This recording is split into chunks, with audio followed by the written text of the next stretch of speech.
Hello everyone, welcome to week 2 lecture video once again. In this video, I will be discussing credit risk and the country risk. And I start with credit risk.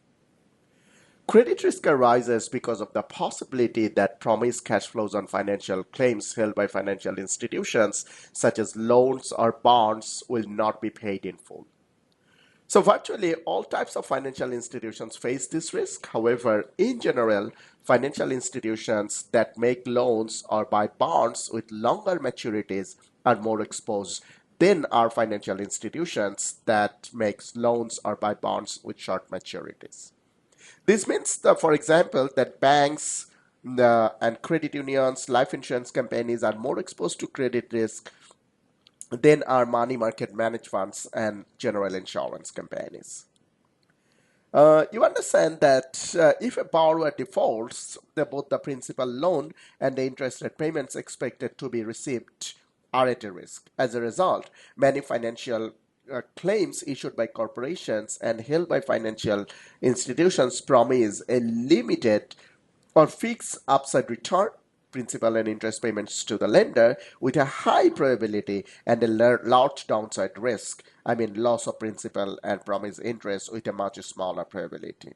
Good examples of financial claims issued with this risk return trade off are fixed income coupon bonds issued by corporations and bank loans. In both cases, and financial institution holding these claims as assets earn the coupon on the bond or interest promised on the loan if no borrower default occurs. In the event of default, however, the financial institutions earns zero interest on the asset and may lose all or part of the principal lent, depending on its ability to lay claim to some of the borrower's assets through legal bankruptcy or insolvency proceedings. Accordingly, a key role of financial institutions involves screening and monitoring loan applicants to ensure that financial institutions managers fund the most creditworthy loans. We will discuss more detail about this in chapter 10. The effect of credit risks are evident in this figure about the Australian banks, which shows the non-performing loan of Australian banks by type of loan from 2003 to 2013. A non-performing loan is the one that is either in default or close to being in default.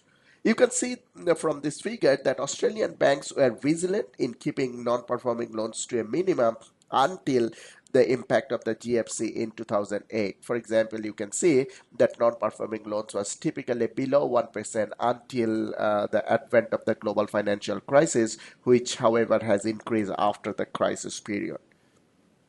So, you see that it is obvious that global financial crisis has increased non-performing loans of the Australian banks. However, the total non-performing loans of all Australian banks did not exceed 2% of the total domestic loan portfolios. And this is the reason Australian banks generally performed good during the crisis period compared to other major global banks.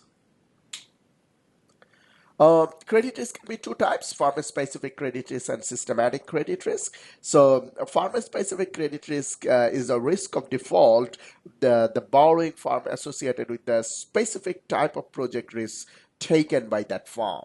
Okay. On the other hand, systematic credit risk is the risk of default associated with general economy-wide or macro conditions affecting all borrowers. For example, many borrowers found it difficult to repay their loans during the global financial crisis. So that's a systematic credit risk.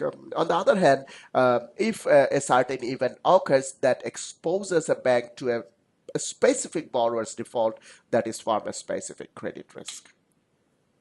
Now, country or sovereign risk. Country or sovereign risk is a different type of credit risk that is faced by an financial institution that purchases assets such as the bonds and loans of foreign corporations. For example, when a domestic corporation is unable or unwilling to repay a loan, a financial institution usually has recourse to the domestic bankruptcy courts and eventually may recoup at least a portion of its original investment when the assets of the defaulted firm are liquidated or restructured. By comparison, a foreign corporation may be unable to repay the principal or interest on a loan even if it would like to. Most commonly, the government of the country in which the corporation is headquartered may prohibit or limit debt payments due to foreign currency shortages or adverse political reasons. There are few examples that I'm sorry. There are few examples that a country risk arise. For example, during the early 2000s, the Russian government bonds were defaulted to pay their investors. So that's all of our discussion on credit risk and country risk. In the next the video, we will discuss foreign exchange risk and liquidity risk. Thank you.